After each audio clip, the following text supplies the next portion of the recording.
তারেক রহমানকে প্রতিষ্ঠার জন্য খালেদা জিয়াকে রাজনীতি থেকে মাইনাস করতে চাচ্ছেন। বাংলাদেশের তত্ত্বাবধায়ক সরকারের আসবে না, নির্বাচন হবে, নির্বাচনকালীন সরকারের দায়িত্ব পালন করবে মাননীয় প্রধানমন্ত্রী জননেত্রী শেখ হাসিনা। গণতান্ত্রিক ধারাবাহিকতা ব্যাহত করার চেষ্টা করছে, নির্বাচন সামনে নির্বাচনকে বানচাল করার ষড়যন্ত্র করছে।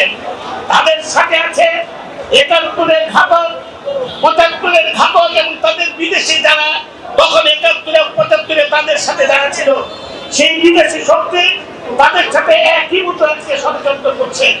তারা দেশকে ধ্বংসের দিকে নিয়ে যেতে চায়, গণতন্ত্রকে হত্যা করতে চায়। তারা তথাকথিত তত্ত্বাবধায়ক সরকারের নামে একটি অনির্বাচিত সরকার, যেরকম সরকার আমরা দেখেছিলাম আগে ৩ মাসের সরকার ২ বছর প্রলম্বিত হতে দেখেছে, সেই রকম একটা সরকার বাংলাদেশে প্রতিষ্ঠা করতে চায়। তারা আমাদের সকল অর্জনকে নষ্ট করতে চায়।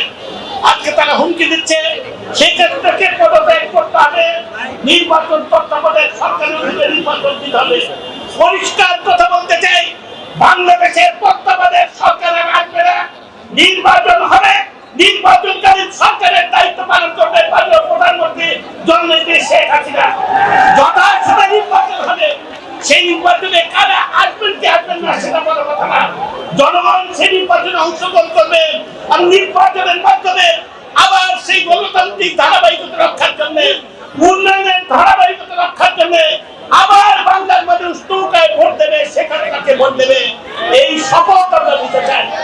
আজকে বেগম খালেদা জিয়াকে তারা রাজনীতি করছেন, খালেদা আজকে অসুস্থ, খালেদা জিয়াকে নিয়ে তারা রাজনীতি করছেন। তারা তারেক রহমানকে প্রতিষ্ঠার জন্য খালেদা জিয়াকে রাজনীতি থেকে মাইনাস করতে চাচ্ছেন। তাই আজকে আদালতে যায় না। ১৯ সালে একবার আবেদন দিয়েছিল এবং আজকে এই ৪ বছর যাবত তারা আদালতের দ্বারস্থ হন না। দৈনিক তারা বিভিন্ন সময়ে তাদের নিজেদের জন্য আদালতে যান, খালেদার জন্য আদালতে যায় না। তারা কেবলমাত্র নির্বাহী আদেশে খালেদা জিয়ার মুক্তি চায়। অর্থাৎ তারা তারেক রহমানের ফর্মুলা অনুযায়ী খালেদাকে আজকে মাইনাস করতে চায়। এই হচ্ছে তাদের উদ্দেশ্য।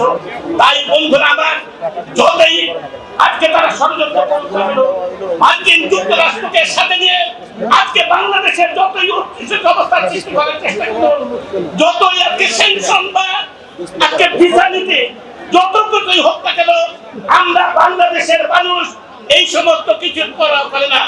৩০ লক্ষ শহীদের রক্তের বিনিময়ে বাংলাদেশ, বঙ্গবন্ধুর বাংলাদেশ, শেখ হাসিনার বাংলাদেশ, কারো দুঃখ লাগে আমরা বরদাস্ত করবো না। যথাসময়ে নির্বাচন হবে, নির্বাচনের মাধ্যমে আবার আমরা শেখ হাসিনাকে বাংলাদেশ প্রধানমন্ত্রী করবো।